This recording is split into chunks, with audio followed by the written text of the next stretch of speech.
Welcome, Film Fights with Friends fans. We have an extremely awesome episode. I am Paul Veracci, and I am here with Stephen Kepfer. How you doing, folks? So glad you could make it here today.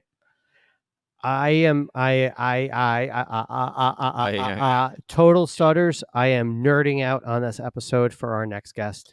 Yeah, this episode, right? We have Clay Enos. He's a set photographer for Zack Snyder since Watchmen. Yes. Watchmen. And honestly, right, going into this episode, I wasn't sure. It's so out of the box for us. I didn't even know what the fuck to ask this guy. I wasn't sure where it was going to go, and it was great. What's so funny is I didn't realize what went into his job until we started talking to him. Yeah. I had questions for him, but I didn't ask a lot of them because as he's just started talking, Yeah.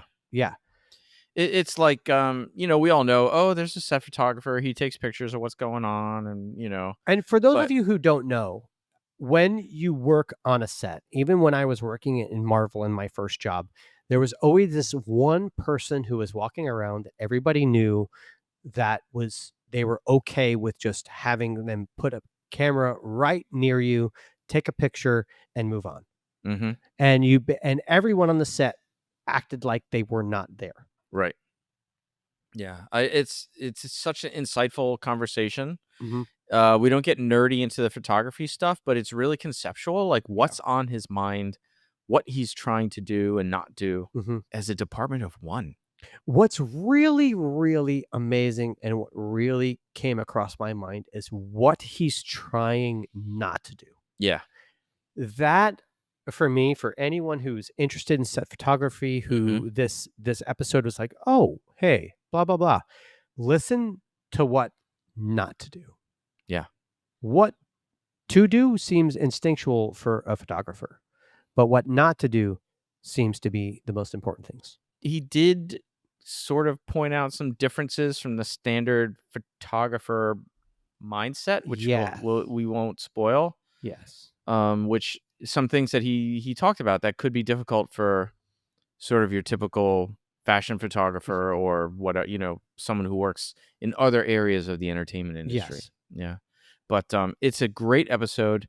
Thank you to my student, Brian Cabanban, who made the introduction, who knows Clay. And so that was just phenomenal. Yeah. And we may get the answer. Oh. We may get the answer to whether or not Zack Snyder actually intentionally did an homage to the American Werewolf in London scene. We may actually get an answer to that. Yes. I'm so excited. Put it this way. This is what's really going to happen, folks. Steve's going to get an answer, and I'm going to continue not giving a fuck.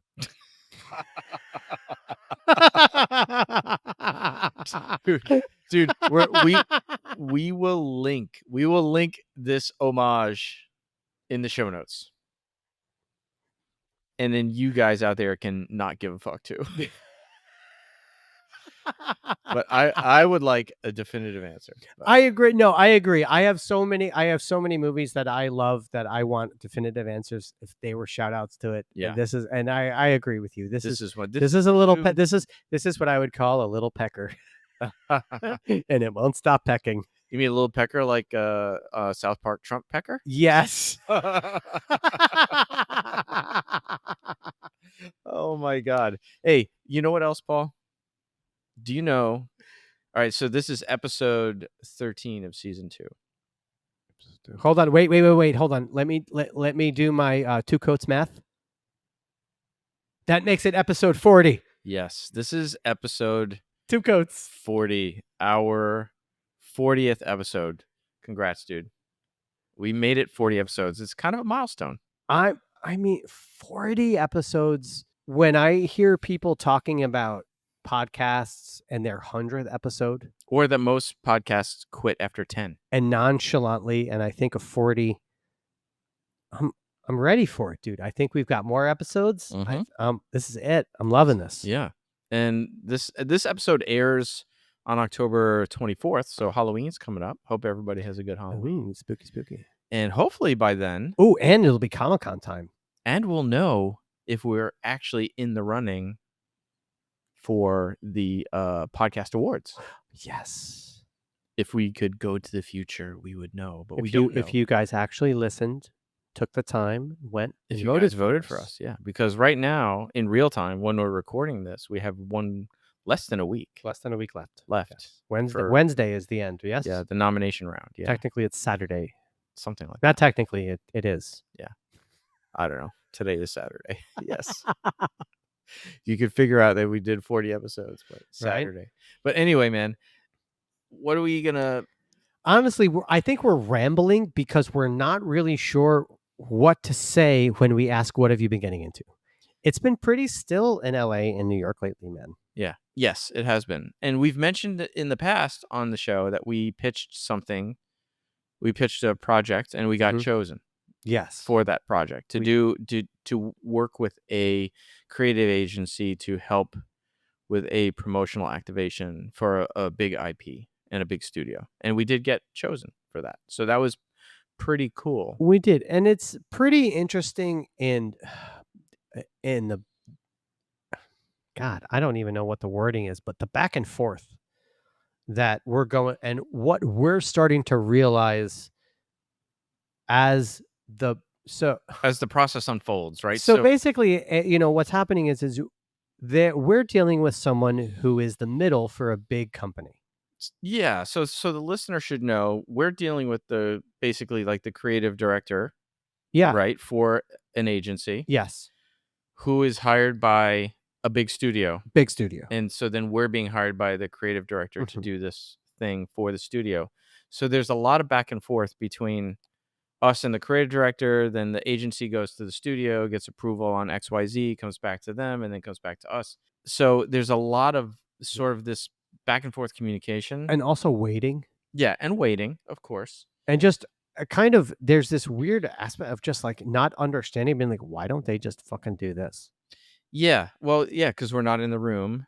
And so what was frustrating recently is after weeks of working on stuff and building a nice relationship with the agency, they've been great. The people at the agency have been wonderful. The studio came back with the decision, or at least the thought, I guess. I don't know if it was a final decision. We want to do this in LA, not in New York. Yes. And after we had spent weeks setting it up and going through all these hoops, that we have to do. And in my head, the first thing I said is, how the fuck do you not realize that was even an option to tell us? Period. Well, from what I understand, right, the original thing was they were going to do one in LA, they were going to do one in New York. Now they just want to do, for whatever reason, they were just wanting to do one in LA. So the folks at the agency, to their credit, wanted to figure out a way to bring us out to LA and do it in LA. So then it meant more kind of jumping through hoops and trying to figure out. I mean, for those of you out there trying to do this kind of stuff and working in this industry, we're not used to pitching ad agencies and stuff. That's not typically what we do. Yeah. Or even working with them. But then when we do, you throw out this pitch, we take our time, we try and be as professional as possible, answer their questions in a timely in a timely fashion, hand them everything that they need. Been like, look, there is no reason you would have to think about anyone else. Meanwhile, the way they respond to us and they get back to us is of where we're just kind of like, what the fuck? You mean the studio? Yeah. Yeah, because the agency has been totally professional. The agency's been great. But then when it comes to like, they're like, okay, great. And then all of a sudden, 3 months, 2 months, whatever, a lot of time of silence. Oh, you mean from the initial pitch? From the initial pitch. It was about 2 months. Right? So. We hear nothing. Yeah. Nothing. And then all of a sudden, they get back to you like it was 2 days later. Well, yes and no. Yes and no. I mean, they said we apologize for the long time. Oh, no. I'm not talking about them. I'm talking about the way. So I'm cutting out the middleman and I'm talking about production. But we don't know what happened with. I feel like that the production is kind of responding to them like they're responding immediately. Yeah, but I mean, from our end, we have no idea of knowing why it took 2 months, what was happening, who. We don't know anything. We just know that doesn't change the irritants on our aspect. And it's like, dude, we sent this 3 weeks ago. You're answering us like we sent it yesterday. I wasn't irritated. I was shocked. I thought we lost the gig. So did I. Yeah. And then all of a sudden we got the gig. Like we're best friends. But I know, right?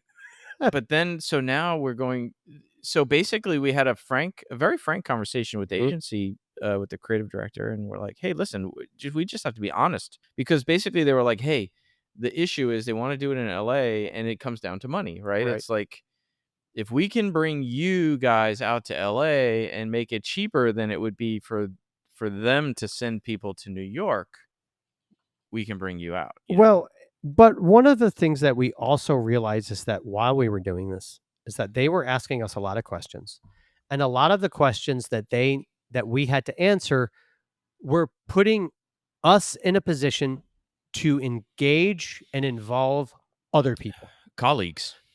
Yeah. People colleagues in LA. When we say things, they expect things to happen. They expect follow-up. You can't just kind of throw bullshit to the wind. No. When it comes to things like this. So, yeah. So we had to come to a point of being like, listen, we're not going to do that. We are not going to throw bullshit to the wind. You have to tell us exactly what it is you want and exactly what you need from us, because we are not going to use our connections to look like assholes for you to come back and tell us that you're going differently. Yeah. So if you want us to move forwards, tell us exactly what you want. And we basically had the frank conversation with the creative director. Like, is this worth it? Because we're engaging colleagues. There's more money. There were all these we're coming up with additional budgets, right? All this kind of stuff and all these contingency plans. And if we were going to do this in LA, is it worth it? And then, so after, and to their credit, to the creative director's credit, they were like with us, super on point with us. And I got the sense that they also were being dicked around by the studio. So who knows? So maybe I jumped the gun in my description and what was happening. No, I just want to clarify, when we're talking about the creative folks or the studio itself, who has to approve everything, right? So anyway, we had this conversation and they brought it back to the studio. We gave them an estimated budget, what it would cost, rental of a place and flying us out there, putting us up for a couple nights. And now they're back to, let's do it in New York. But we still don't know if it's going to happen at all. No. So that's where it starts getting frustrated. Like, I wasn't frustrated when we didn't hear anything for 2 months. But once you start putting work, this is the thing about this industry, no matter what part of it you're in, it's a lot of fucking working for free, right? Especially the time leading up to the day of work. Yeah. Is a lot of fucking free work and a lot of fucking free time. Yeah. And so you want to do free work for something that you really, has a good chance of happening. Yes. And so all the planning and working and the drafting of stuff and, for those out there, it's like if you're running an event or you're running a thing, it's like you can't just say, hey, we're going to do it. You're working with people. You need to have your safety plans and emergency action plans. Right. If I'm going to put on liability insurance, all this kind of stuff. Yeah. If I want to put on a convention and I want to bring in a bunch of vendors. Yeah. Everybody that has a table and a space there. All of everything needs to be dictated. It literally, and none of that has anything to do with the actual stunt training that we're going to do. It's just like, hey, it's the design of the day. It's the facilities. It's all the other stuff. Right? So there's a lot of work that goes into place. And so I don't know. Right now, it's leaning back towards New York. So let's hope. We don't know what was going on the other end. It could just be the keep it in LA movement that's going on. There's a lot of things that it could be about, but in the end, I think it was still what won out was dollars. Probably. Yeah. I was going to say cost here, cost there. And then when we're like, listen, if you're using us and we're going there, you're not doing anything cost. It was more cost effective for them. Right. Your to fly one person from LA out here than to fly 2 New Yorkers to LA plus pay rent on top of the rate that we had already negotiated. Right. Plus pay for our rental car, Mm-hmm. plus, like all the stuff that would Mm-hmm. cost to bring us out there to do the same thing we could do right here. But the great thing is that when it comes to this business, and we're going to, we'll move on. It's just an introduction. We ramble. But loyalty is huge in this business. And relationships and loyalty. Relationships and loyalty are very big. And without anything, we haven't done a fucking thing. And I feel that this company has gone out of their way to show that they're willing to stay loyal to us. 100%. And that is like fucking insane to me, to the point of where it gives me goosebumps that these are like, this is good people, this is good company. No, we asked them because they could have moved on. Yes, we asked them in the meeting, as you know, why are you even still talking to us? Because if we were in the shoes of the studio and they wanted to switch from New York to LA, let's just cut those New York guys loose. We didn't sign anything yet. They're coming to let's just choose somebody in LA. Yeah. And the creative director said, because we like you. Yeah. So that alone was really nice. Huge. It was That's huge. great. It's good to hear things like that. And then, when it goes to the two interviews that we had, how important relationships are in this business. Yes. You can do amazing work. Yep. You can do an amazing work. You can be great at whatever it is you do. If you don't understand how to keep a relationship, you will not work. Yes, 100%. And having said that, we want to keep our relationship with you listeners. So we're going to move on from this bullshit and tell you about the people that make it possible for you to listen to this 15 minutes of us ranting about LA, New York politics. Stunt Contact. We are so glad to have Stunt Contact back as a sponsor of the show.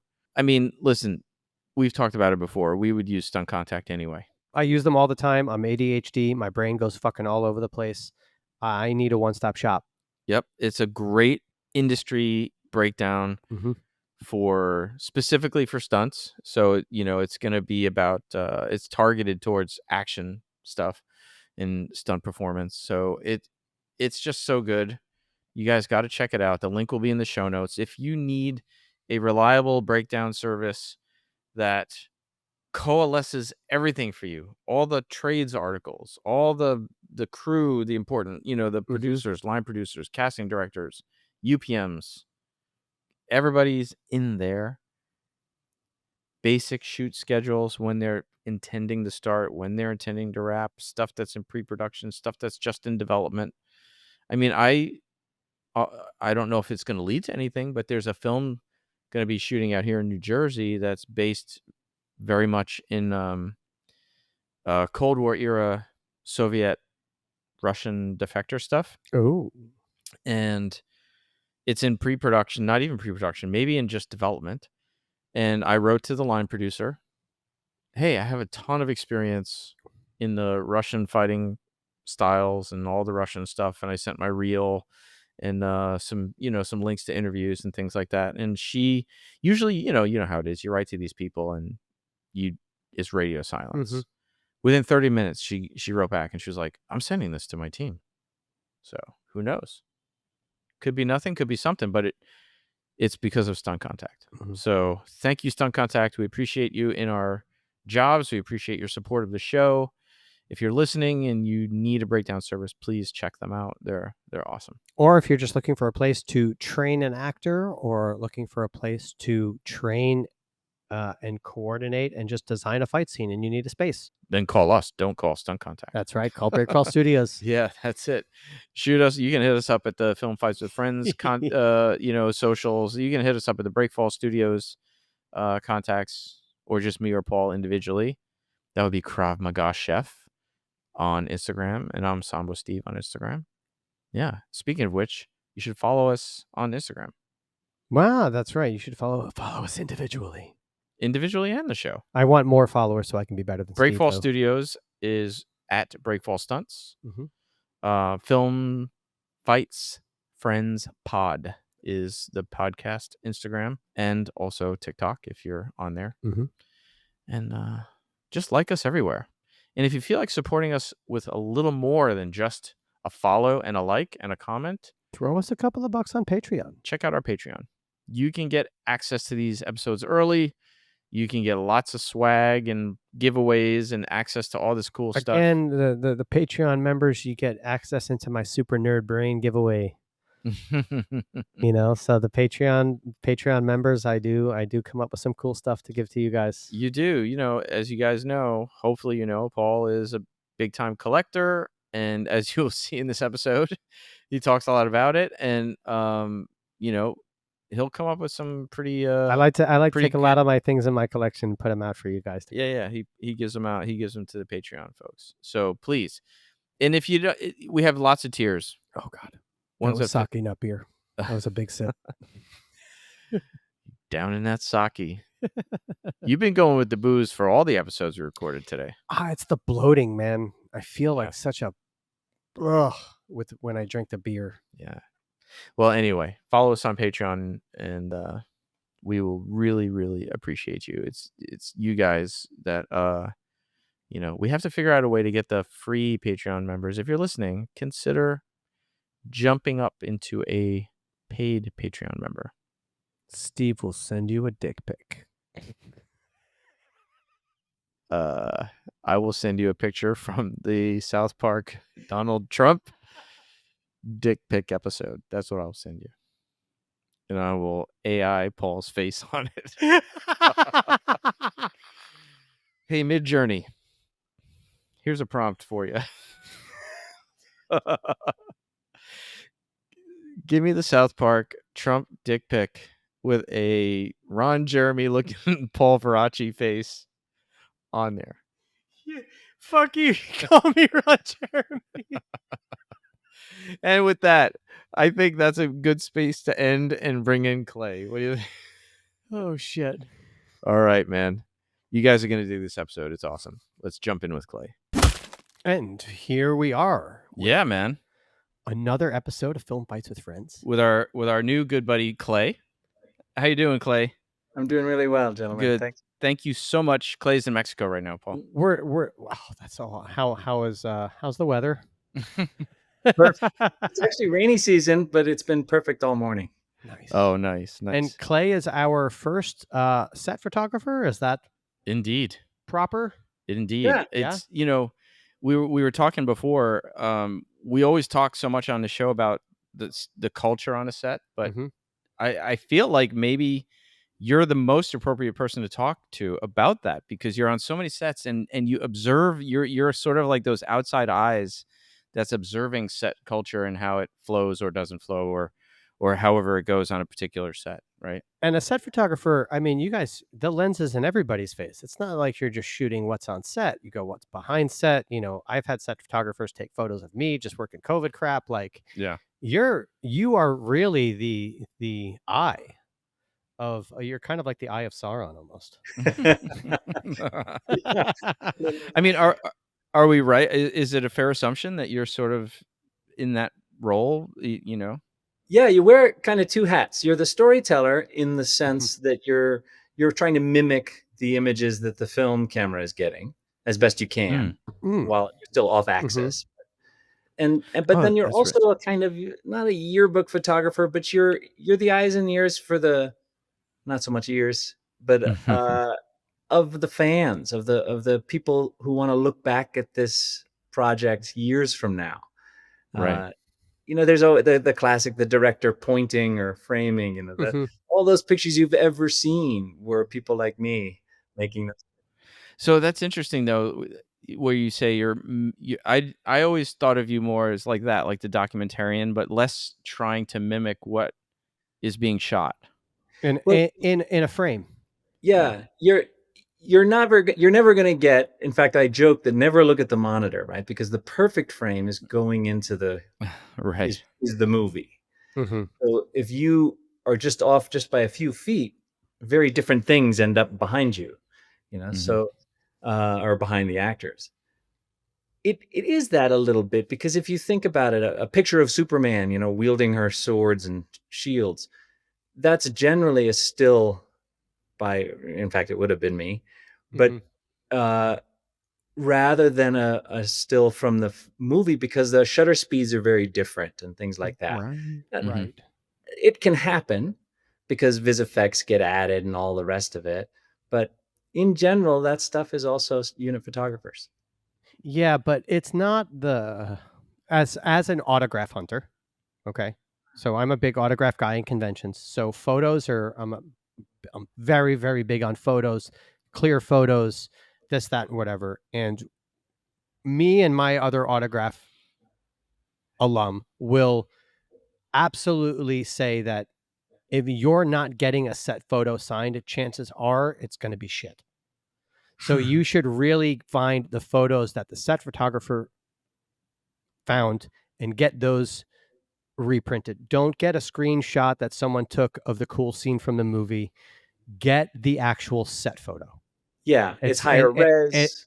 Yeah, sharper. Absolutely. And it just looked beautiful, and it was meant to be. There are other shots that you don't take, that you don't do. You pick this one for a reason. And so I would just say that when it comes to more than the film, that there are people after the film that look for the set photos to get signed and really, really enjoy that work from that aspect as well. Yeah, great. You can go mine my website for it. I'm sure people do. Autograph hunters like yourself should just go mine my website for pictures, because I try and get high res. Right click, save, go nuts. Cool. So this is it's a little interesting, like how to approach this interview with you, since we usually have people more directly involved in the fight, but as an observer, someone who's shooting on set the fight, we asked you to suggest something, and you picked the warehouse fight from Batman versus Superman. So anybody who's listening to this or watching us on YouTube, pause, go to the show notes, watch the fight, and then come back so you know what we're talking about, right? Yes, which I will also say is just an amazing fight. As someone who played all the Arkham games, oh yeah, this fight made me feel like I was watching a cutscene from the Arkham game. It was like that. It was awesome. So, why I'm curious, we're both curious why that you've worked obviously on so many action movies. Why that fight? Well, I think it's a really great fight. And also, it's a ton of fun for me to watch because I know everybody. There you go. That's Wayne getting his pushed against the wall. That's Latif getting. I know all friends. That's Guillermo trying to stop the grenade. Latif Crowder. I don't know his last name. I just know him as Latif from Mandalorian. Oh yeah, probably. Yeah, for sure. Yeah. Okay. Yeah. So there you go. There you go. So you were on set. Were you on set documenting that shoot? Yeah. Oh, for sure. In fact, there's a unit image that was out there in the world of Ben and Zack looking at the monitor during that fight. Oh wow. So that's one of those promotional images that's out there, and it was made during that week-long effort to shoot that scene.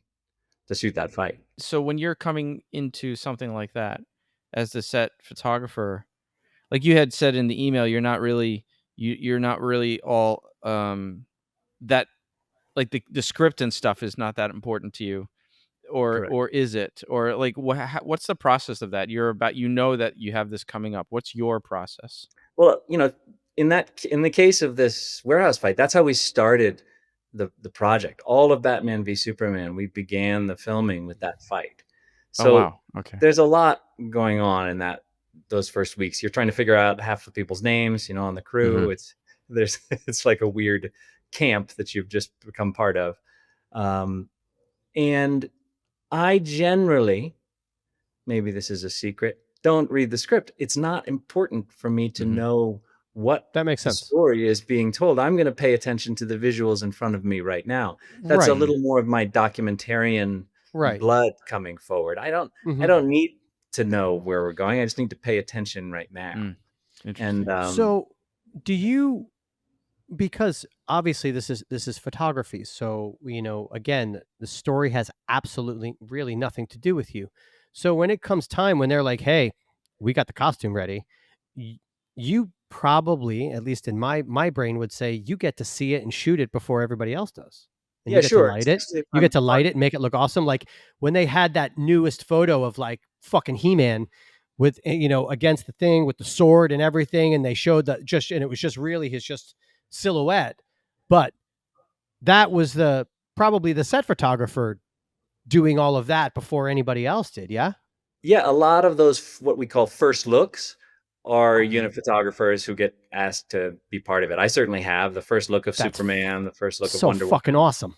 Yeah, it's pretty neat, and it can go even if you're around, or depending where we are in production, how early I get there. Some of the costume tests get done, so you'll see, and that's usually because in Batman v Superman's case, we were in Detroit, the studio's in Los Angeles. They want to see stuff, and the easiest way to do it, aside from shooting a little bit of film, is send them stills. That's so cool. It's a weird gig because you have a lot of hats, and if it's a super consumer products driven show, I mean, I shot Gal Gadot just sitting on a sawhorse because they were going to make a toy of her on a real horse. Wow. What about when it comes to poster images? So poster images, I have had the good fortune to make a lot of, in large part because of my relationship with Zack and Debbie Snyder. That's often not the unit photographer. There's just a kind of, a compartmentalization at the studio level where the unit photographer doesn't shoot the poster. But I've been able to do a lot of both of them, and it's really nice because separate paychecks, sort of separate budget, and interesting. And it's also, those images tend to be the most sort of mundane on the day of taking them, but the ones that really resonate in people's minds because they become the posters. But that's due in large part to a ton of post-production, not done by me. So I'll shoot the Justice League team on a gray seamless background, and then of course on the day they're in all kinds of fanciful looking. Right. So I guess tied into that, the poster stuff is like, because we always try to fill the table with stuff related, so you can see all the Watchmen things. But I did have my I Am the Night DVD that I got from my screener, right? And I know that you were the photographer on that. And so, but I was looking because the screener versions are always so nice, and they have like all the great pictures and stuff. And I was like, I wonder if you took any of these pictures. Yeah, let me see. I'm gonna hold it up to the camera. This one I bet looks like you. It's a picture of not looks like you. Patty Jenkins. Oh yeah, that would totally be me. Look at that. That's awesome. And then there's that's the kind of stuff that I do, right? That's it. Yeah. That's so cool. We were looking at it before. I'm like, I wonder if these are his photos. Yeah, any film I worked on where you see the director holding the finder, or as they call that thing, or the pointing with the actor, that's generally mine. It was hard for me to figure out what to bring on, so I'm just going to go there. There are certain people that love and hate Zack Snyder. Fucking love Zack Snyder.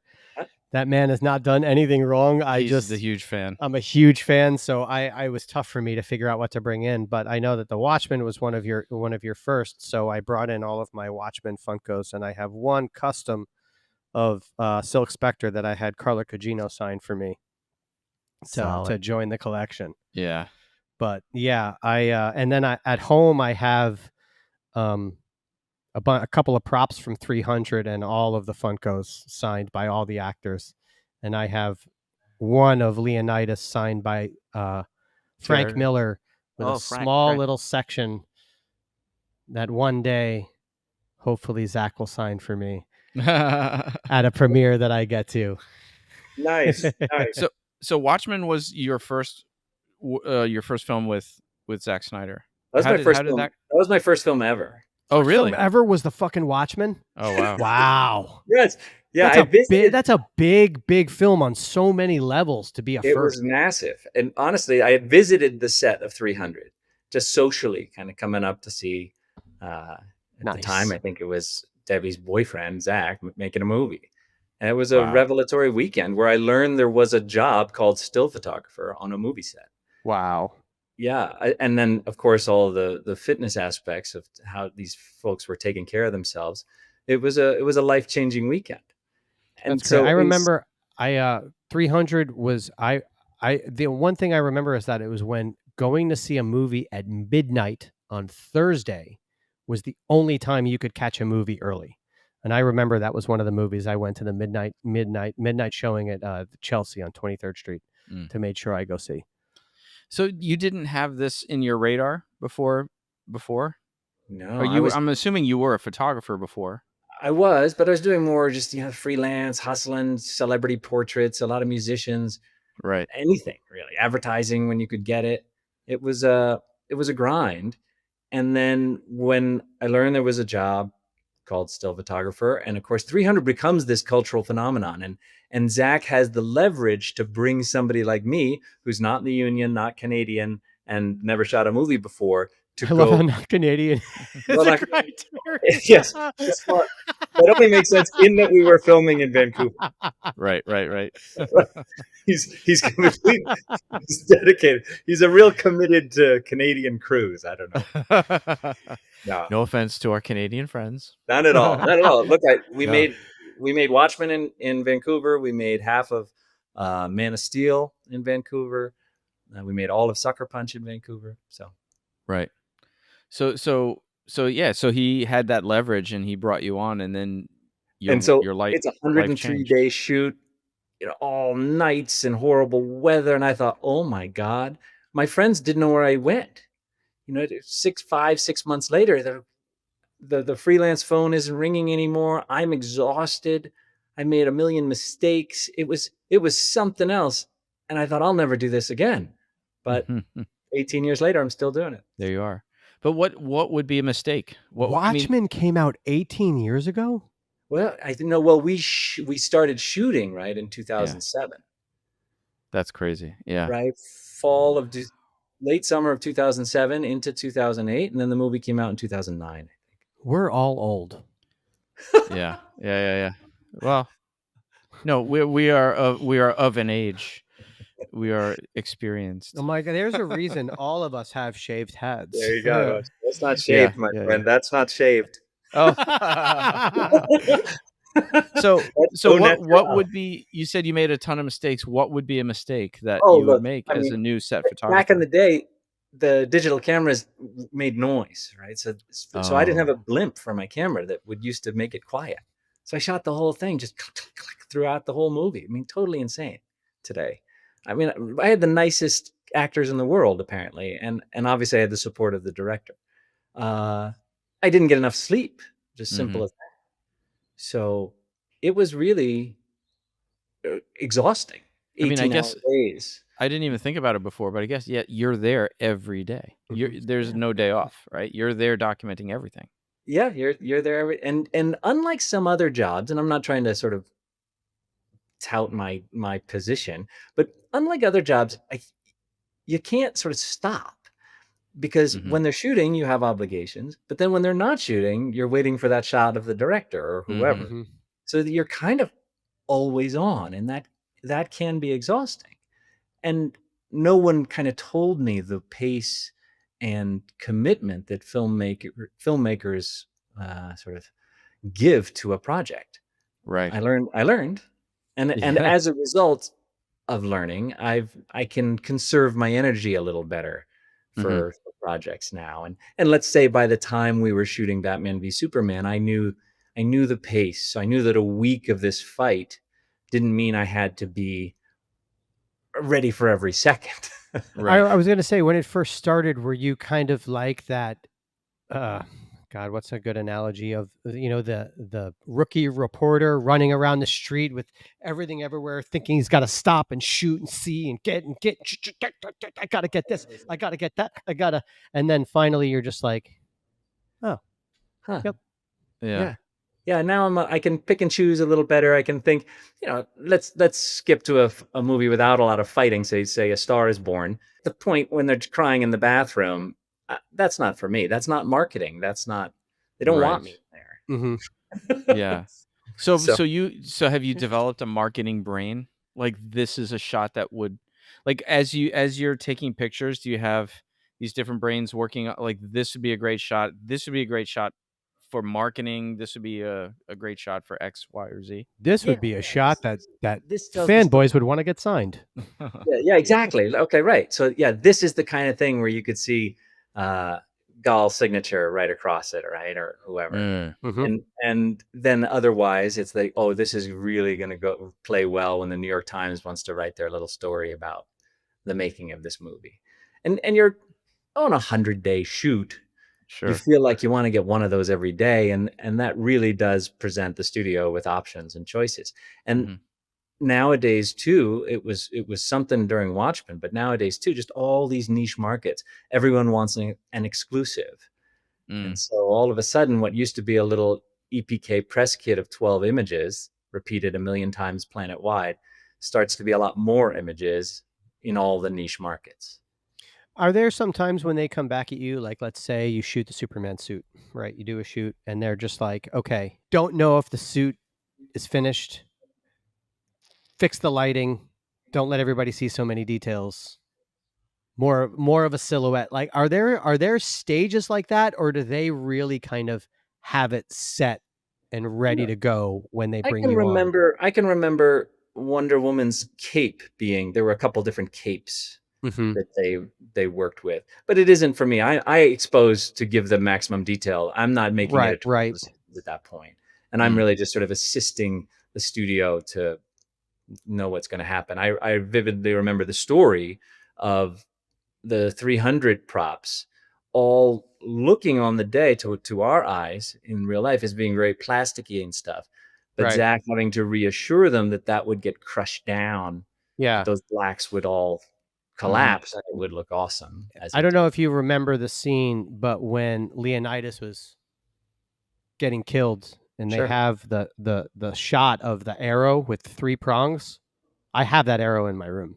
Oh, that's cool. Yeah, from that shot. Like, I have the arrow and a screenshot, like, of me holding it, like, but beneath the screen. I found a friend who was a big collector, and we ended up doing a trade, and I ended up getting it. Yeah. Hey, that's awesome. Cool. Are they reviewing your images daily? In general, you know, we live in a world far more connected now, so I can upload daily, and they appreciate when I do that. My basic workflow is make pictures, go home, delete a whole bunch, make some selects, 30 or 40 selects, upload 500 or 600 pictures with the selects, and that's that. And that's the routine. I don't know when they look at them. I mean, I was just on a little Christmas movie with Arnold Schwarzenegger, and every week they would send out a little selection of images that they liked from my work. So that was unique. Most of the time it just goes into the void.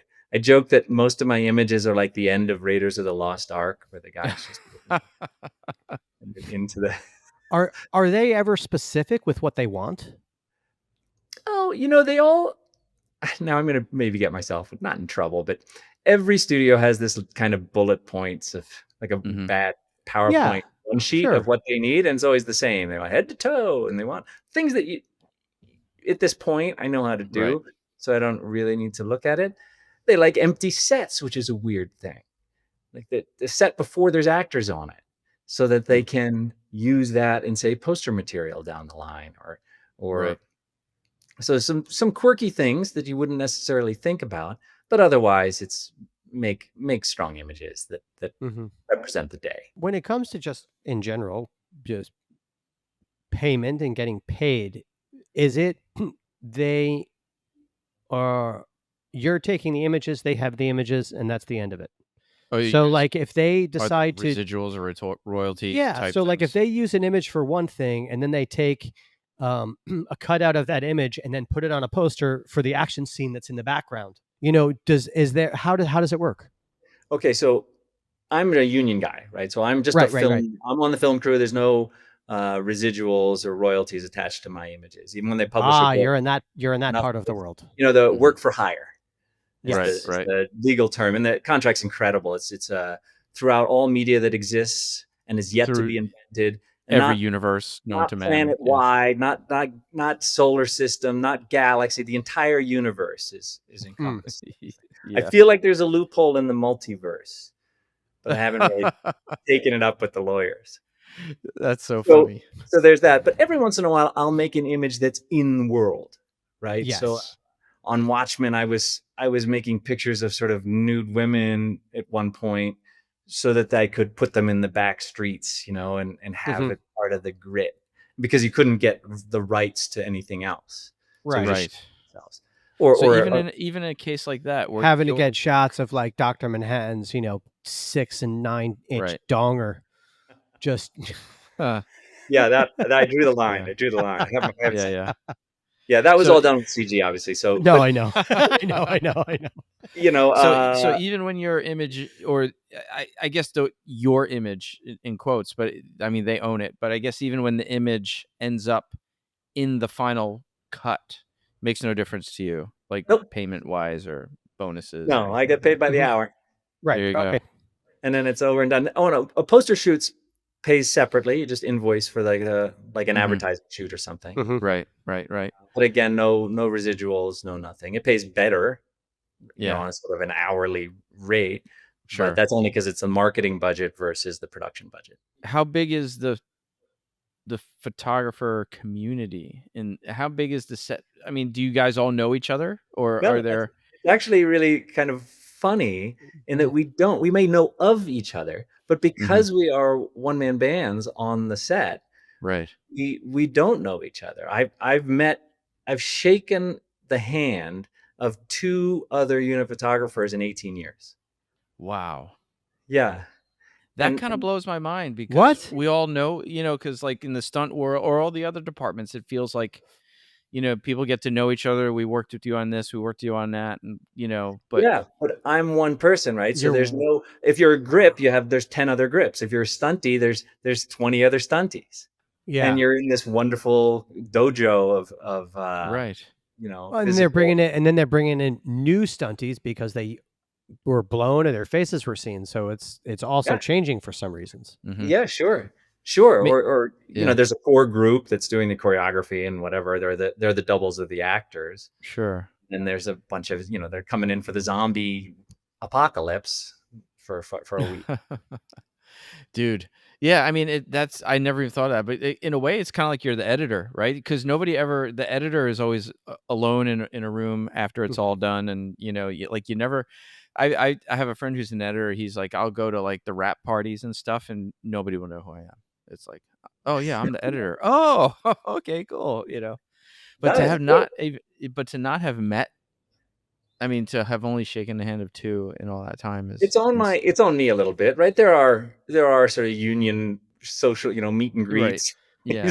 I'm just never like it's like I don't know other people, but you don't meet them on set. Correct. Right. Early on in my career, I made a phone call before I had shot Watchmen, to a guy to ask him some questions, and he was wonderfully generous. And it's not an aloof bunch that doesn't want to help. I've tried to and help a bunch of folks break in to my position. I'm very encouraging of young photographers, and in fact, when on this recent Christmas movie, a kid who was doing some background ice skating said my name out of the blue, and I had handed him my camera years ago on set and said, go make some pictures, because he was interested. And now he is a unit photographer in the local 600. So that's amazing. Oh, that's cool. That's really so amazing. Yeah. So it could. So you've shaken hands with 3 then? Not well, one of them, yeah. Very funny. But that is pretty cool. It was interesting. Well, I feel like I had the same situation sometimes when I would work COVID, and I would get my boss would have been like, dude, you got to talk to this person and tell them how to do this. And I'm like, why?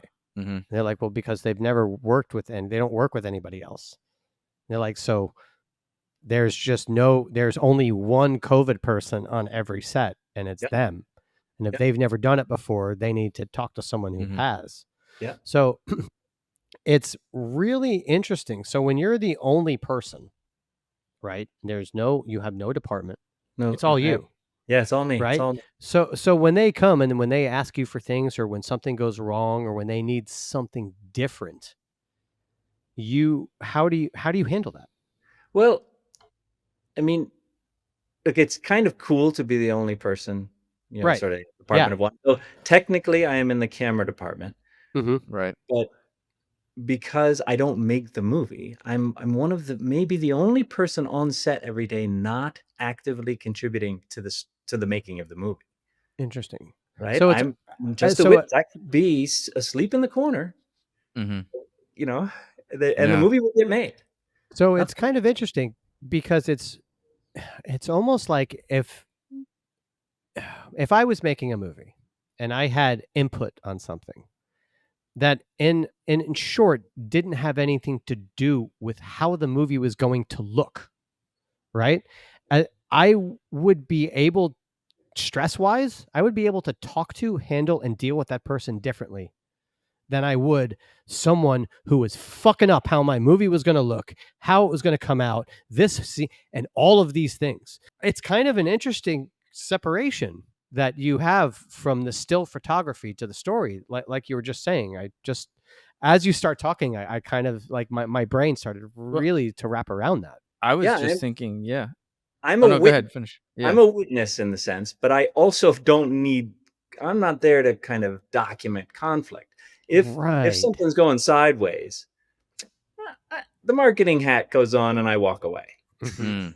You're not the tabloid photographer. You can imagine, Yeah. right? I mean, what famously there's that crazy recording Steve of Sands. I'm well, like, you could be Steve Sands. well, yeah, Steve is an exceptional human being. Fucking love how you know Steve, and you just called him an exceptional human being. I Well, want he's you to know, exceptional, and I we're have glad for it. I have a bag of stuff because I used to work security and I used to work very, very extensively deal with Steve. I have a Steve bag of just stuff that I use to deal with Steve because I know all of his little ticks and Well, we all of should the things. fill people in. Steve Sands is a famous and incredibly aggravating paparazzi Yes. Oh, photographer. yes, I'm sorry. He is probably one of the worst. Go on YouTube and you'll see some of the funniest videos of NYPD arresting him that you've ever seen in your life. Yeah, and that's sort of a deeper philosophical thing. If I chase you down the street with a knife, I'm arrested. If I chase you down the street with a camera, I have my rights. I'm in some sort of First Amendment territory, and it's a bizarre thing, and it's a quirk of modernity, I guess. And we're just gonna have to deal with him. Right. Steve is an avid guitar player. I have lots of friends that do music tours and stuff. So I have them. I literally ask them. I go, "Hey, I have a paparazzi guy that's a pain in the ass to deal with. Do me a favor, send me some tour swag. If I'm ever working security on set, I need to bribe this guy off." And I literally bribe him off with guitar memorabilia. Well, And he will leave set. He will been like, dude, I will give you, Derek Truck's guitar slide, but you got to get the fuck out of here and leave us alone for the day. Keeping it, all the paparazzi guys. What frustrates me is that their images are not very strong. There's something sort of strange in the art of photography or in the medium of photography. I won't even elevate it. That connects to the person taking the pictures. Yes. It's a mysterious thing. Maybe it's debatable, but I've sensed it sufficiently to say that my images will be different than anyone else's images simply because of my intention. Yes. And those guys run with a very different intention than me or anyone else. But well, this is why I was saying before that no autograph hunter will a true hunter that really appreciates what he has and what he collects will take a paparazzi photo for that exact fucking reason. Yeah. Well, yeah. and I was going to say, it's a dark world, that world, Yeah. I mean, I was going to say, as a day player, as someone who does more day playing than being on the run of a movie, for example, like I've seen myself in set photography time, on occasion, and I'm like, I had no idea. I mean, do you ever get questioned? Who are you? Or everybody kind of knows who you are? Yeah, on those first few days, Yeah.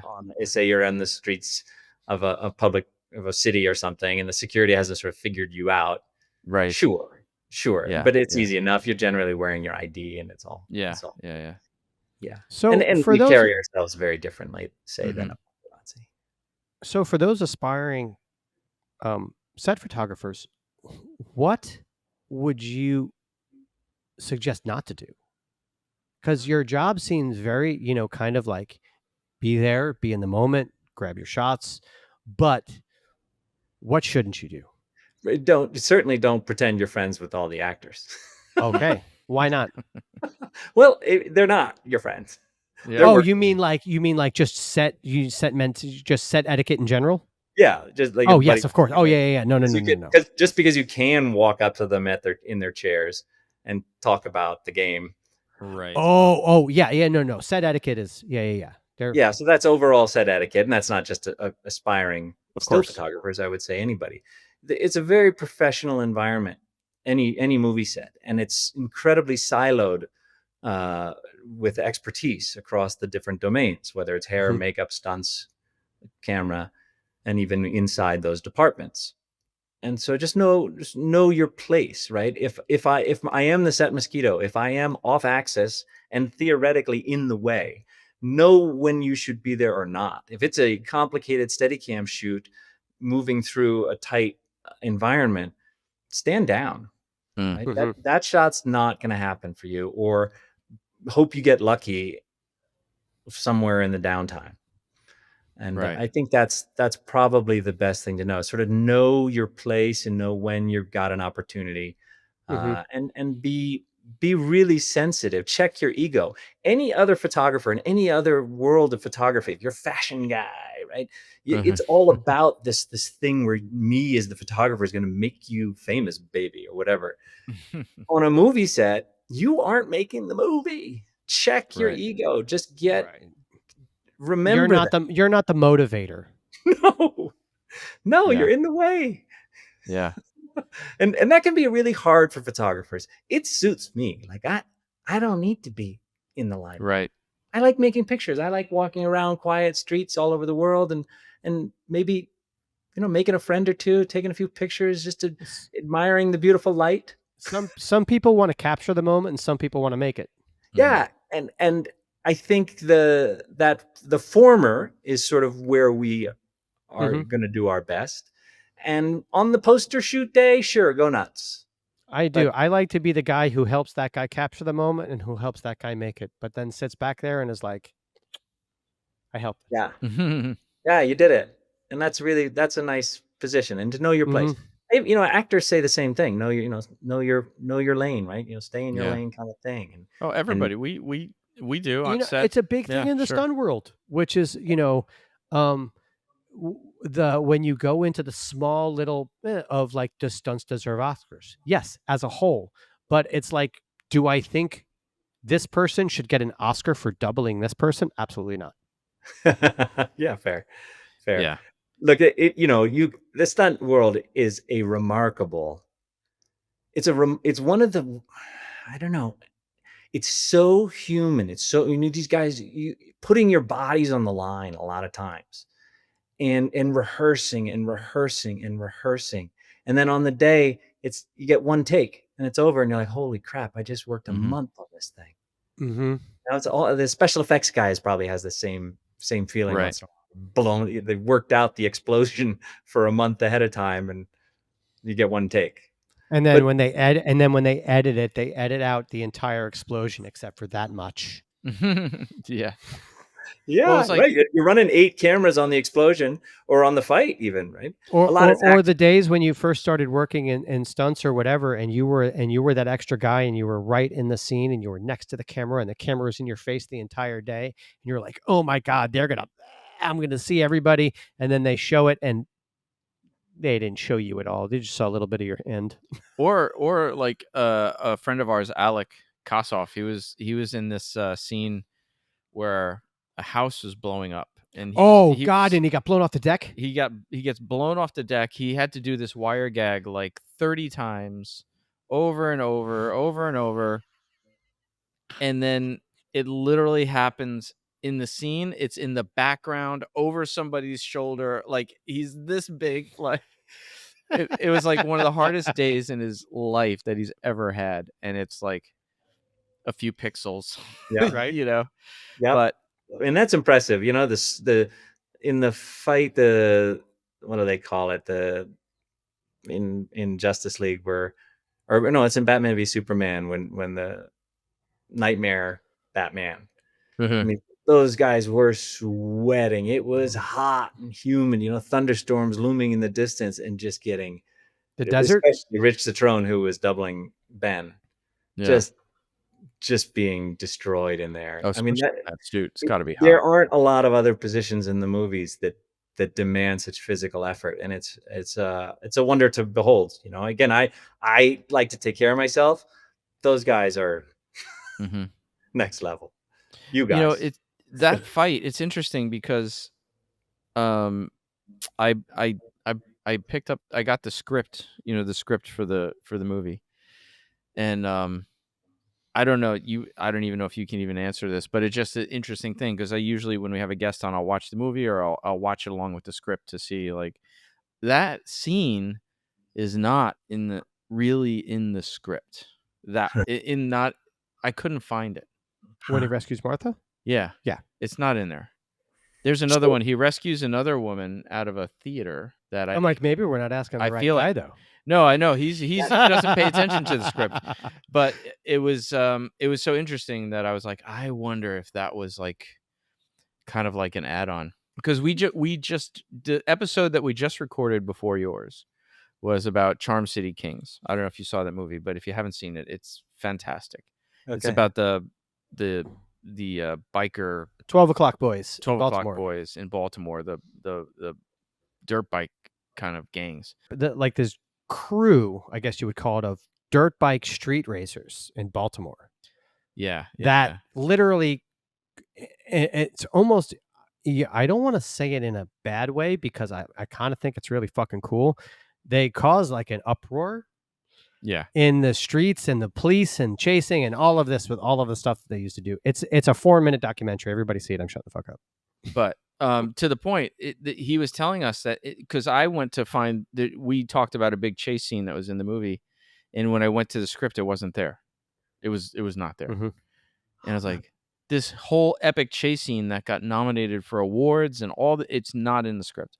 And then he sent us the reshoots. They added it in the reshoots, and it wasn't in the original script. So I was so curious about that warehouse fight, where that came from. Yeah, I think the warehouse fight was most certainly storyboarded. So Zack knows what he wants. He's seen the whole movie in his head beforehand. Scripts, and I'm speaking out of my general knowledge. Yeah.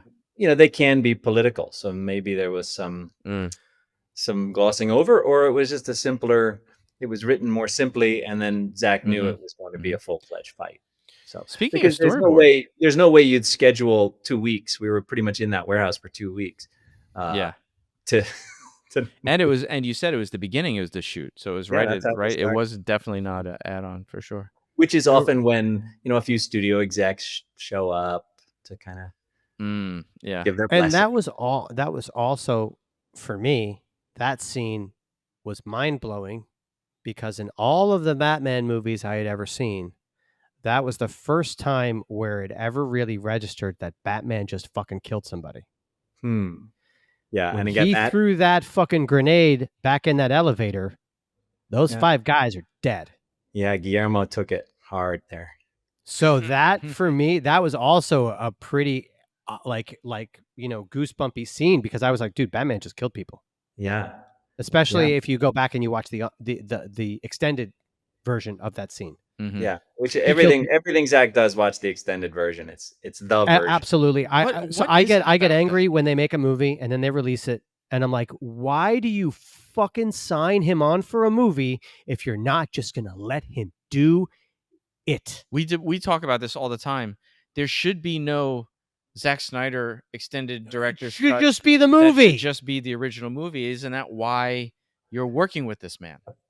Right? If I watching Rebel Moon, why in the fuck would Netflix put out some edited piece of fucking Yeah. And then when his director's comes out, I'm like, okay, violence, awesome. Story, so much sense. It makes so much sense. Characters developed, I give a fuck about. Yeah. I don't know. I'm not. They love to give him the chop job. Yeah. it's a very strange world. I think watching the studio would probably be the best insight for a lot of people. Such an amazing show. I haven't seen it, but I would imagine it's touching on a lot of these things. It is a bizarre world, Hollywood, filled with conflicting agendas and incentives. And it's hard for a guy like Zack, who is a true auteur and visionary. And I don't. But then you get guys like Dennis who make fucking Dune. Yeah. There's no director's cut of Dune. Yeah. Yeah. Why not? You know, who knows? Who knows how that works? Probably could be. Yeah. But there isn't. Like, why the studio chop job? I don't know. Again, who knows? I don't get it. Yeah. Well, I mean why do I sit on set and make 50,000 pictures and you only see 20? Maybe because 49,990 of them are shitty. I don't know, but the machine is a mystery. It is a medium of storytelling that captivates the world and has so for the better part of a century. I cannot begin to understand how it works at that level. Are there times, I mean, I guess, do you always shoot on digital, or are there specific occasions where you choose to go film? You know, I just shot a little on Blade Runner, the TV show that's going to come out at some point. And they asked me to shoot some film. I only had a Hasselblad medium format camera. I shot a few frames, but I don't know what happened to them. So it's just so cumbersome in the context of filmmaking. I don't know how the uniphotographers of previous generations did it. It is just mind blowing. They were so good. So, I can literally suck, spray and pray, and I'm going to get something. Right. So now with just all the digital advancements in shooting and filming and this and everything that's going on, is there, I guess, any worry for you that the film, the 4K or whatever it is they're going to come out with, is going to be able to capture what you're trying to get because they can just stop it now? Do you think that it's ever going to get there? I've thought that my position in the union as a 600 still photographer would be eliminated the year after I got my first job. I was wrong. Right. There's still something important in what we do. I agree with you. And I, again, it's not ego. No one's going to get that shot of the director doing this. Yes. Unless it's just a very attentive person with their iPhone. There is something that purposeful photography will never, ever get on a screen capture. Yeah. Intention. It comes to intention. And I think that's that. Look, they had the behind the scenes video folks. They have a hard job. And a lot of actors really don't like them in particular because it's just a different kind of medium, another lens for them to deal with. And even their work, you can't pull stills from that. So we're all in it together. I think that position will be around for a long time. And I don't think we should get too hung up on technological advances making certain jobs go away, right? There used to be giant scenic painters. Right. With the castle for the Wizard of Oz, and the set extension, and now it's computer graphics. We're storytellers ultimately, and we should embrace any technology that allows us to tell a good story. Yeah, I mean, back in the day, we used to paint the scenes backwards, upside down on plastic. Yeah, to get a cartoon to match it. Yeah, and you're right, glass painting and all that stuff. Yeah, right from Star Wars. And you think about, there's a scene in Justice League with a bunch of Amazon women riding horses. They're on Kuka. In real life, they're on Kuka arms 1,000,000 times safer. Right? To be on Kuka arms that are programmed to mimic a horse. You're not going to put you can let your actors be on the horse or on the, to do the stunt now and have the movie look more realistic. And the stunt performers can be there just in case or whatever. But that's a good thing ultimately. And we should embrace technology. And if the boogeyman is AI, it's just silly. I feel like it's like the boogeyman can be AI, but the boogeyman is not AI. Well, the AI also, it happens to be a convenient scapegoat for all these other things that are happening in the industry, you know, Sure. and then so we'll blame it on AI. Like I'm less worried about AI than a lot of. But if I'm my shooting a peers. scene and that difference between having a real horse and those horses are having Robin Wright on a fucking in my shot, I'm going to take those horses because I want Robin Wright in my shot. Of course. Yeah, and I It's think better, too, it's safer, I get what I want. So think about some of these boxing movies or anything where the fights are happening, right? Back in the day, you had to sort of like, fake it. Now I can come in and I can maybe hold it, but then I can CG just the mangled face, and I think that's pretty exciting. That was something we were talking about in the last episode that they did. That was one of the Roadhouse, right? Didn't they do that a lot on Roadhouse? I would imagine, right? And ultimately, you want a good fight. You want a realistic. You want to tell a story that looks and feels real. Come on.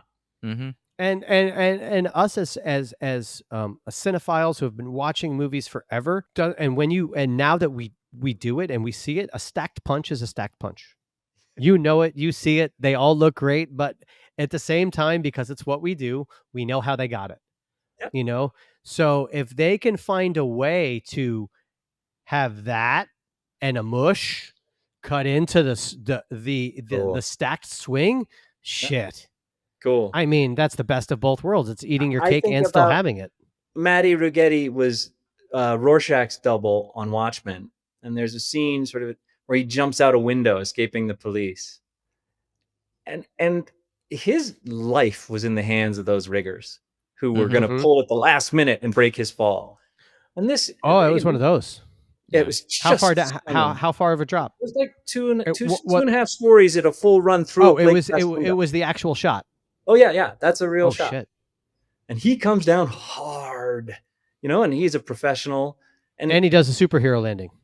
And today you don't have to do that necessarily, right? You don't have to have your life in the hands of some wire guys. And I love the riggers, and I'm not trying to dismiss them because they have people's lives in their hands.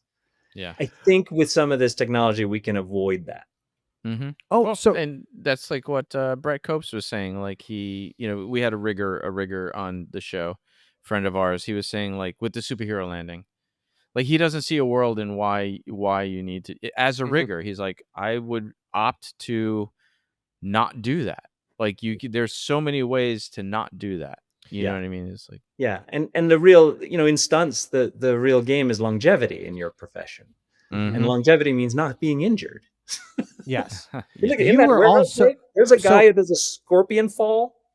You can see I hate that fall. I'll never do it. I don't. That fall when your heels touch the back of your head. No. Well, I'm also almost 60, so I'm not doing that. No, thank you. Not on purpose. No, not on purpose. No. Yeah. But I remember that. I remember that day. I remember that take, and the other stunties just being like, "Holy cow!" My brain is now going crazy because if I remember correctly, the scene in the jailhouse and when the jail was going fucking crazy, and Night Owl and the Silk Spectre, they go in and they kick the shit out of everybody. But when you're going across the tiers, that was one of the first full skin top on all gel burns ever shot. That was Doug something or other. I forget his name. But I do believe that was the first time they ever had it on film with someone with no shirt on.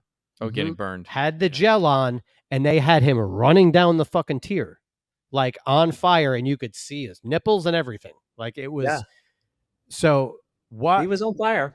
He was on fire. Canadian gel or something they've invented. Yeah, I was gonna say, what was it like getting ready to shoot that when they were just like, okay, so we're gonna set a dude on fire without a shirt on for the first time ever? Nerve-wracking, right? Because also always remembering that this is a movie, and if I'm in the way on this shot, there's a lot of consequence. So I was probably laying a little low, but trying to get my shot. And I remember where I was and when that happened. So it's always nerve-wracking, and not to be just horribly nerdy, but like fire is a difficult thing to expose for on the spot, and given because it's a lot the brighter. flares probably come up and hit the lens differently, I would assume. So Yeah. I think I probably just put my head down on like, what the hell is my exposure going to be? I'm out of the way. Spray and pray. 1 minute it's dark, then the next minute. Yeah, similar. There's a shot on my website of the Batmobile smashing through a big ball of fire. Same thing. Yeah. What's an because I know one of my favorite moments on set is when I am not performing, but I get to watch amazing performances. And you've just been able to witness so much stuff. What would you, just off the top of your head, what's one of your favorite things you've got to see happen? Good question. Oh my goodness, I'm terrible with superlatives like that. I mean, it's been a 17-year run working for Zack Snyder. Yeah. Zack is one of the more delightful human beings I've ever met in my life, and his energy and enthusiasm is something to behold as it infects everybody else on the set. Right? Jaded special effects guys from the Union in Los Angeles being like, I will go to war for this guy, Right. Fuck, that's awesome. That is the overarching thing. And he makes movies that are a ton of fun. Yeah. And love him or hate him, you can't sort of deny that any one of Zack Snyder's films would have been a ton of fun to be on. Dude, I put him and Guy Ritchie in that same fucking category. Everything they make is just fucking fun. Yeah. Well, it's like the video we sent you. We had a little, to the listeners, we had a little funny email exchange, because if you've been listening to this show for a while, we did our werewolf episode, and we talked about how in Army of the Dead, it was almost a shot-for-shot remake of my favorite movie, which is American Werewolf in London. I remember watching the movie, I'm like, that is American Werewolf in London. Yes. 100% almost identical. And then we synced up the scenes. That's what I sent you. And it is literally almost identical. Yep. And that just made me want to be on that movie. I was like, I want to be on that movie. Right. Yeah, that scene was supposed to be the evening. We kept getting boned by bad weather in New Mexico in the afternoons, sort of monsoon season. So we flipped to the mornings. So that's a early morning dawn. Oh, so that's a sunrise, not a sunset. Dawn for evening, right? Right. Oh, it's such a great scene. It was like when I was on a Film Talk podcast, and we were talking about Brotherhood of the Wolf, and I was talking about the comparison of the opening scene from Jaws. And there's just, and it was weird because you're trying to like, it's not a steal. It's not a, no, it's an honorific. It's so it's so honorific. And when you watch some of these movies and you see these directors and you see them just pay the respect to where they came from, to me, I think there's no higher way of making a film to be able to do that at the same time. We'll send you that video too. We did a mashup of the Brotherhood of the Wolf and the opening scene from Jaws. Look, people will say like, that's not Jaws, and then when you put them together, you're like, holy cow, that's Jaws. Yeah, I sometimes wonder if that's just our brains doing that too. Where and you don't even realize it. With what was it, the Dark Side of the Moon and the Wizard of Oz or something does. Oh, right. We are pattern recognizers, so we want those things to come together. But I don't know. I remember Zach referencing it, and obviously on the day when you're shooting and versus editing, super different, right? I remember I used to go watch that Tripping on Acid in college at the Providence Performing Arts Center, and Dark Side of the Moon and Wizard of Oz. Yeah. Laser show and Wizard of Oz showing on the screen. Yeah. Insane. Well, next time you have a moment with Zach, you have to say, these two podcasters think you did an homage to American Werewolf in London. Are they right? Because we've never heard anybody else talk about it. No. All right. Well, I will. Hopefully I'm going to see him fairly soon. Good. We'll get the definitive answer, I hope. Yeah. Okay. And if he says no, send him our video. Okay. Because it'd be like, it's shot for shot the same thing. It's like the same thing where the two guys are going through the desert. You hear that? The wolf is hunting us. Yeah, and I think that guy is also in Batman v Superman as whatever his name is, the little reporter Owens or something. I'm terrible with names. Owen Wilson. No, the famous. Oh, Jimmy Olsen. Jimmy Olsen. Jimmy Olsen. Yeah, there you go. He's you. He's Owen Wilson is an actual actor. You'd think I'd remember one name from the comic books. Jimmy Olsen, yeah. Jimmy Olsen, it's the same actor. Dude, you want to know what? Oh, cool. You said you should even remember it from the comic book. I remember it from a fucking Spin Doctor song. Oh my god. Jimmy Olsen Blues. That is no joke. How I remembered his name was because of the Spin it's Doctor no secret. song. I was never a comic book guy. I got sort of thrown into this because of my relationship with Zack. Yeah. And at first I was I didn't really care, but it was going to Comic-Con and hearing from these fans and realizing that I was making images that were, preventing them from committing suicide in one case. Wow. I've just learned to be really deeply grateful that I get to make these images that inspire people. But I am not well versed on the lore, the canon. Batman killing somebody was just another day on set, as far as I'm concerned. Yeah, that's my life. The other part of my life is this lore that you're talking about. And I'm telling you, you are every single person that collects and embraces the visual of what movies do, respects what you do. It's cool. We were Zach and Debbie and my wife and I were in Soho last winter in Manhattan, and there were somehow they'd found out what hotel Zach was staying in, and a bunch of autograph guys showed up, and I went out to see Zach signing because he's very generous that way. And I was like, "Oh, I took that picture." Oh my god, that's hilarious. That's so there. There's a few of those guys, because again, I'm deep in the lore and that know that if Zack Snyder ever comes in the city, that I have something that they need to get signed for me. They're like all on radar is up. Like, wait, Zack, where? Who? Call Paul. It's just, but what's so funny is that I never like even when I'm on stunts or whatever, people always ask. I never get autographs when I work. I never get autographs when I'm at work. This is the collecting aspect of me that is who I am before I started in stunts. It's it's conventions, it's waiting, it's being a nerd is where I get all my autographs. I have never once asked for an autograph at work. That's cool. And I never will. Yeah. That's the whole similarly, know your lane I only stuff. took one picture ever with an actor. It was Arnold Schwarzenegger as Santa Claus. I had to make it. Oh yeah. You gotta have that, man. Come on. Yeah, you gotta have that. That's very cool. For sure. Well, photos are also one thing, but an autograph is that is you are taking someone away. Even in that brief moment, you really are taking someone out of it, and because again, it's what I do. Yeah, you don't do it at work. No. Well, plus it's because it's also sadly it can be. It's like a commodity. Like it can be sold and all this. It's like just a picture of working with somebody is different than. That's also why I have to, when people in this world, they're like, oh, hey, blah, blah, blah. And I'm like, dude, that's not how I get my autographs. I get my autographs the same way you do, man. I do my fucking homework. I wait outside. I'm a nerd. Like I don't say, hey, I do this. Help me out. We're buddies. But I will tell one story now as we come to the close of this episode, though, and I think he knows what it's going to be. So, like, I worked on John Wick 3, and so we're going to the premiere. He was my date to the premiere, and then we're going to the party afterwards, the premiere party, which was they rebuilt the Continental, so and everybody got a coin, and that was your admission to the thing. And I said before we came, I said, don't bring any shit. Don't bring any shit to be signed or anything like that. He goes, oh, I won't. And then Chad Stahelski, the director, comes up and we're talking, and Paul's like, hey, I have this John Wick. And I literally pulled this thing out of my fucking ass. I was walking around with Steve all night, and he didn't realize I had a Funko with me. I was like, you.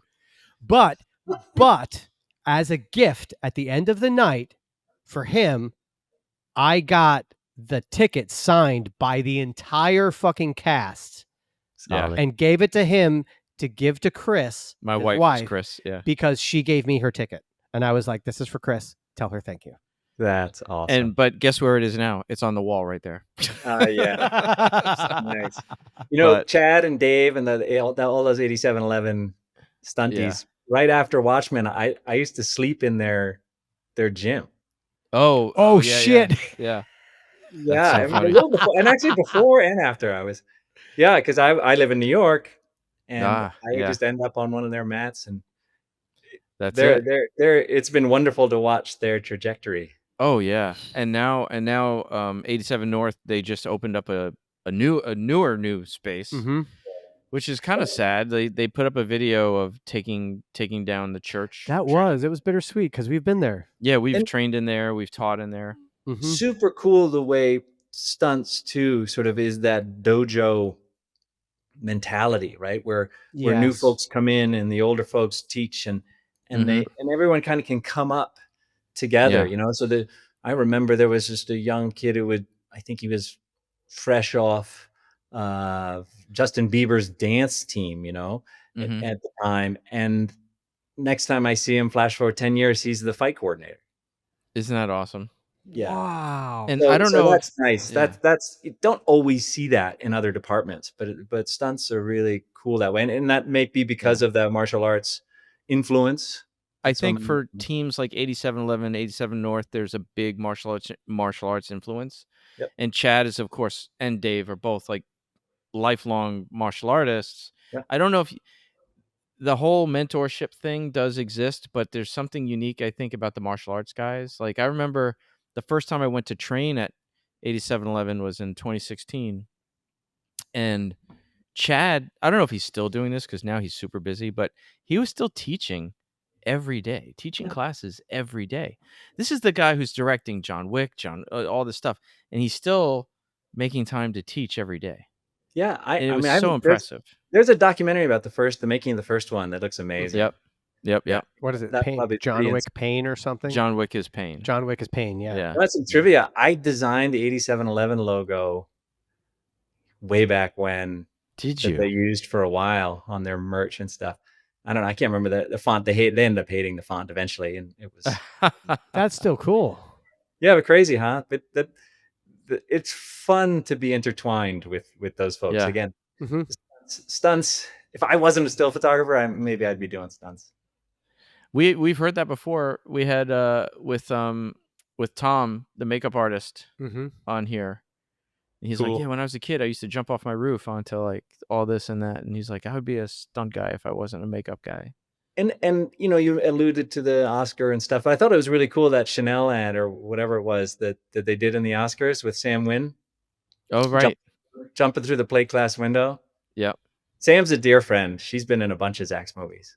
That's cool. I mean, the Oscar thing is cool. It's not a fight I would have gone to the mat for. Of course, not that I don't think we deserve it, but it's like the Oscars don't need more attention. Exactly. Just get focused. You guys are awesome. we're like crew. We're talent with crew mentality, kind of. So I know we kind of asked before, but being a set photographer and really being solo, what is it that sets you apart from everybody else that keeps you working? Look, it's relationships. I mean, I like to think that I love what I do and I make strong images and I have a particular aesthetic. I move with deep intention, but I'm not. I don't think I'm. It's who knows you in life. Right. Well, like we've started saying, it's not who knows you, it's who knows you when you're not in the room. Yeah, it's not. Yeah, what is it? Normally people say it's who you know, but I know a lot of people. They don't fucking care about me. It's who knows you, and it was Damon Caro who I first heard say that. He's been Zack's stunt coordinator for years. That's awesome. Yeah. Well, I think I don't know. I wouldn't. But I'm just lucky, man. I just. And so you always have a big smile on your face talking about it. I'm like, sometimes that's the case, and when you're smiling and you're happy and you're just like, fuck it, man, I just got lucky and I'm running with it. There's nothing better than that. Yeah. And I'm glad I stuck with it, even though that first one was exhausting. Yeah.